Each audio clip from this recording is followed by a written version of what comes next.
सभी को नमस्कार। यह डिक्टेशन आपको कैरियर फर्स्ट चैनल द्वारा दिया जा रहा है। नया मैटर है, ध्यानपूर्वक लिखेंगे। Ready start. केरल, मैसूर और आंध्र प्रदेश, जहाँ भी आप जाएं, सभी जगह आज यही भावना है। साहित्य के माध्यम से, समाचार पत्रों के माध्यम से, चलचित्रों के माध्यम से वहाँ के लोगों एवं नेताओं के विचार प्रकट होते रहते हैं।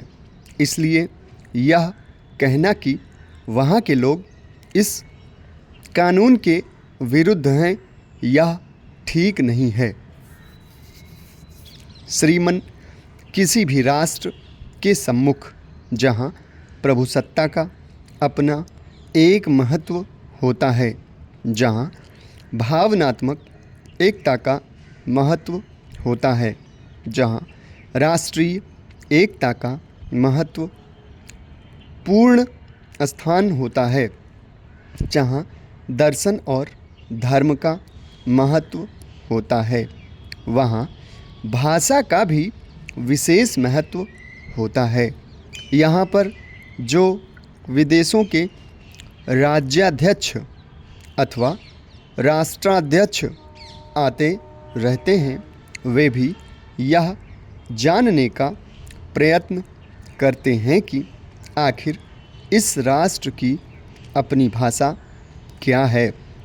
जब उनको यह मालूम पड़ता है कि यहाँ पर विदेशी भाषा अंग्रेजी का ही प्रचलन सरकारी कामकाज में होता है, तो उनको भी दुख होता है, जो हमारी संस्कृति का प्रतीक है, जो अनेक भाषाओं का एक सुंदर संगम है। उस भाषा को पीछे छोड़कर हमने विदेशी भाषा को जो प्रधानता दी है, उसको शीघ्र समाप्त किया जाना चाहिए। श्रीमान, आप हमारे देश के सांस्कृतिक जीवन की ओर दृष्टिपात करेंगे तो आप पाएंगे कि इस देश में देवी की पूजा अंग्रेजी में नहीं बाँची जाती है। विवाह संस्कार के समय संस्कृत के ही श्लोकों का उच्चारण किया जाता है, अंग्रेजी में नहीं। जब हमारे किसान हल जोतते और बीज बोते हैं, तो अंग्रेजी के गीत नहीं गाते। जब माँ अपने बच्चे को गोद में लेकर लोरी गाती है, तो वह अंग्रेजी में नहीं गाती। तो मैं समझता हूँ कि विदेशी भाषा का मोह और उसको प्रस्थापित करने की भावना असांस्कृतिक एवं अव्यावहारिक है।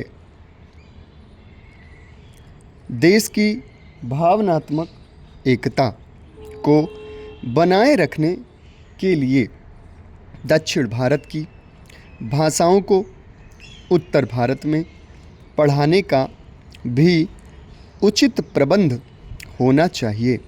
यह व्यावहारिक बात है। लोगों के मन में किसी प्रकार का संदेह उत्पन्न नहीं होना चाहिए।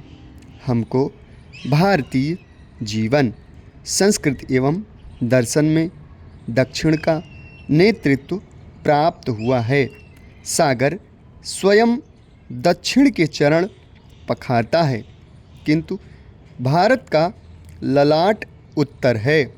हम चाहते हैं कि हमारे देश में इस प्रकार की भावनात्मक एकता स्थापित हो, जिसमें उत्तर और दक्षिण, पूर्व और पश्चिम की बात न कही जाए। हमारा देश एक है। इस सार्वभौम सत्ता की रक्षा के लिए यहाँ भावनात्मक एकता पैदा करनी है।